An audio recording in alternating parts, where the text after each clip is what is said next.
যুব ভারতীতে চূড়ান্ত অব্যবস্থাপনার ছবি আমরা দেখেছি এবং একই সঙ্গে কিছু মানুষের হ্যাংলামো আধিক্যতা আমরা দেখেছি। আরও একটা বিষয় কিন্তু সেদিন ছিল, সেদিন 20 টাকার জল বিক্রি করা হয়েছিল 200 টাকায়।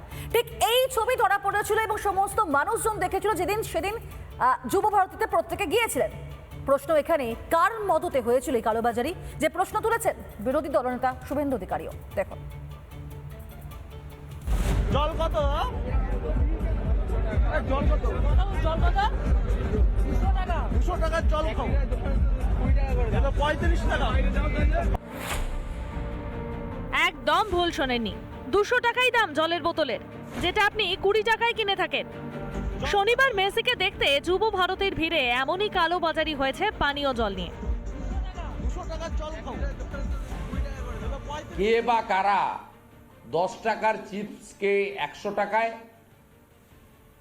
20 টাকার চাউমিনকে 150 টাকায়, 20 টাকার জলের বোতলকে 200 টাকায় বিক্রি করলো, যা ভিডিওতে আপনারা নিজেরা প্রত্যেকে দেখেছেন। জলের দাম শুনেই গলা শুকিয়ে গিয়েছে অনেক মেসি ভক্তের। তারপর আবার মেসির দর্শন পাননি, ক্ষোভে মাঠে বোতল ছোড়েন অনেকে। অথচ মাঠে জলের বোতল নিয়ে যাওয়া নিষিদ্ধ ছিল, কিন্তু যুব ভারতের ভিতরেই বোতল ভর্তি জল বিক্রি হয়েছে। কালোবাজারির সুযোগ করে দেওয়া হয়েছিল। জল কত? জল কত? যারা দর্শক আসনে বসেছিলেন তারা এই বোতল, জলের বোতল তারা গ্যালারি থেকে একেবারে সরাসরি মাঠে ছুড়ে দেয় এবং সেই জলের বোতল এই মুহূর্তে রয়েছে এবং একই সঙ্গে নরম পানীয় সেই বোতলও এই মুহূর্তে এখানে রয়েছে। একদম 30 লক্ষ টাকার টেন্ডার দেওয়া হয়েছিল এই সংস্থাকে। জল এবং কোল্ড ड्रिंक्सের কিন্তু বরাদ দিয়েছিল।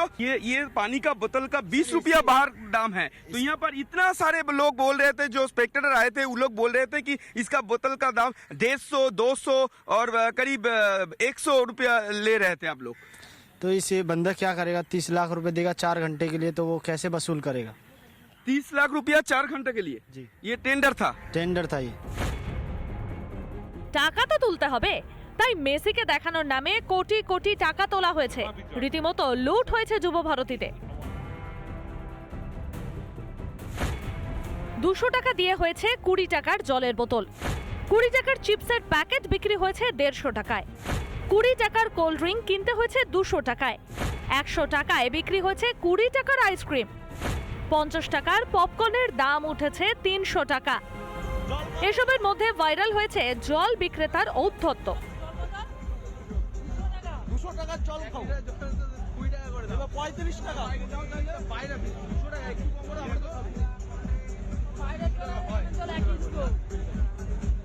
200 টাকা দিয়ে জল খাবো। এই যে উদ্ধত্তপূর্ণ আচরণ করলো, এরা কার লোক?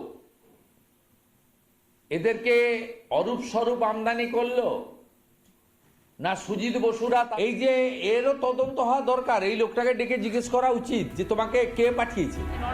চাকরি চুরি, কয়লা চুরি, এবার খাবার জলেও কালোবাজারি। কোথায় ছিল পুলিশের নজরদারি? নাকি নেতাদের মদতে এবং পুলিশের প্রশ্রয়েই পানীয় জল বিক্রি হয়েছে চড়া দামে? রিপাবলিক বাংলা। নানা ধরনের কন্টেন্ট দেখার জন্য লাইক করুন, শেয়ার করুন আমাদের ফেসবুক পেজ, সাবস্ক্রাইব করুন আমাদের ইউটিউব চ্যানেল। পাশাপাশি অন্যান্য ব্রেকিং নিউজের জন্য অবশ্যই চোখ রাখুন রিপাবলিক বাংলায়।